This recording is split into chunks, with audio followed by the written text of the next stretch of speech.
Hey guys, welcome back in. Tim Knox here with another small business Q&A. Going to do something a little different today though. I'm not going to answer a question. I'm going to ask you a question.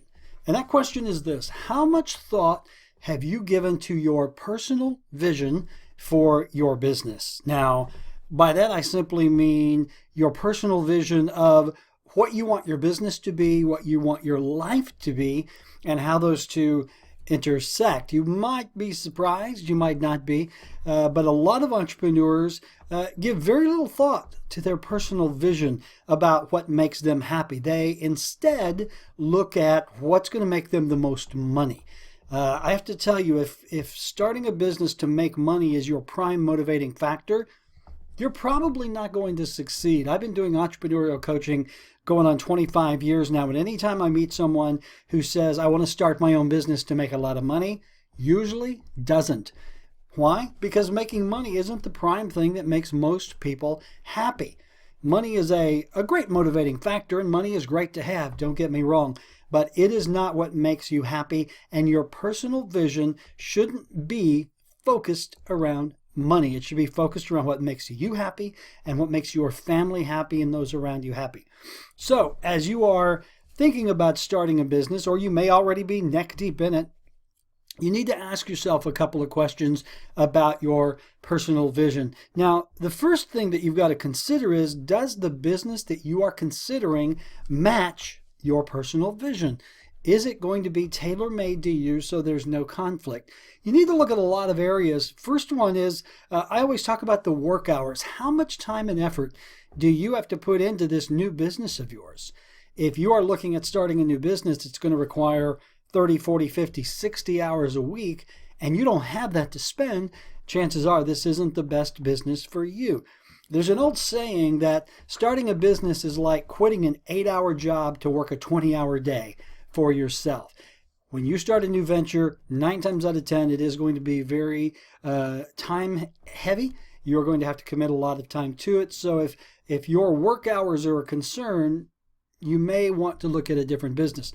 Another thing to think about is the flexibility that business is going to give you. If you need the flexibility to go to your kid's soccer game or go to work or do whatever, and that business doesn't offer you that flexibility, then it doesn't match your personal vision.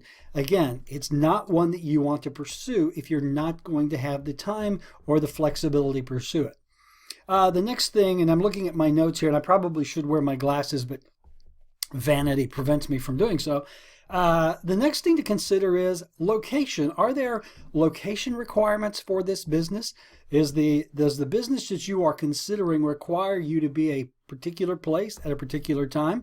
If you're doing a brick and mortar business and your business is an hour away from where you live, then location is very much a factor that's going to go against your personal vision. Now, if you're doing an online business, as many are, the factor of location is not such a big deal.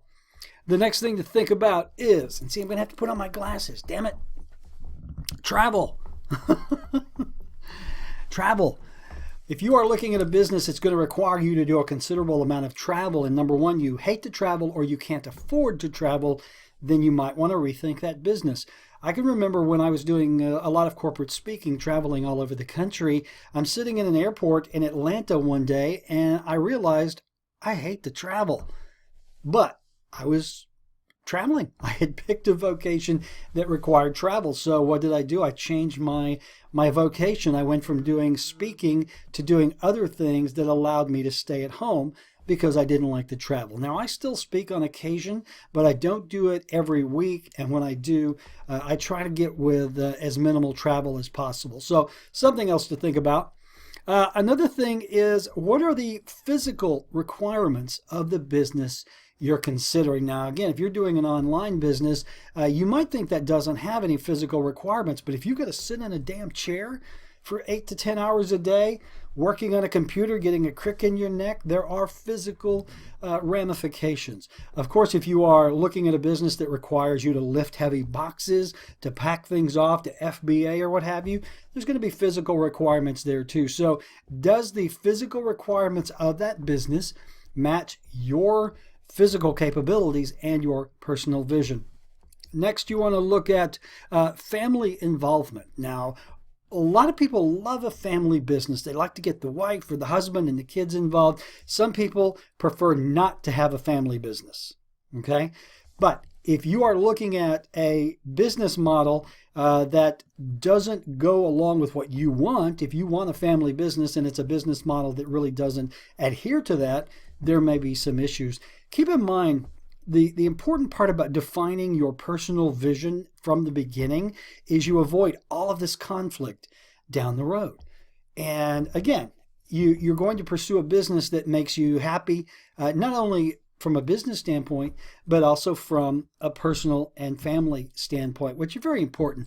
The thing you've got to remember, no business is worth risking your relationship, certainly not worth risking your marriage. And that kind of goes along with family involvement. If your spouse is not on board with your business ideas, you're going to have a tough road. It's very difficult to start a business and commit to it and put the resources toward it that are required if your spouse is not on board with you. I've been doing entrepreneurial coaching and counseling going on 25 years, and I can't tell you how many times I've sat down with a couple and ended up pretty much being a marriage counselor as opposed to being a business counselor, because it all ties together. So if your family and your significant other is not on board with you, chances are that business may not be the best business for you. So here's what I advise all of my coaching clients to do. Find a nice quiet spot. Take a pad of paper and a pen. And you remember paper. It's this stuff. It's made out of trees. And you actually can write on it with a pen. Yeah, I find that typing is very impersonal.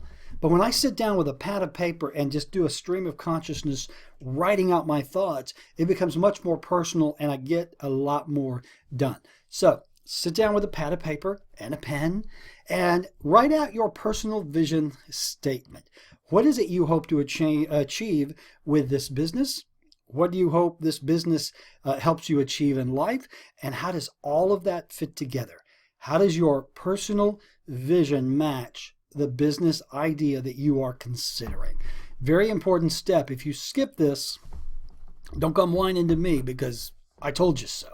All right. Hey, if you have a question or a comment or something you would like me to address, the email address is right there, tim@timknox.com. Drop me a line. And again, I will answer your questions. I will comment, do whatever you need me to do to help you in your entrepreneurial journey. And this is going to be a new series, I think. I've been doing a lot of Kindle online publishing, but I'm getting a lot of questions that pertain to entrepreneurship and business in general, and I'm going to start addressing those. Okay. Again, tim@timknox.com. For now, go out there, create your personal vision statement, and save yourself some heartache in the long run. All right? See you later.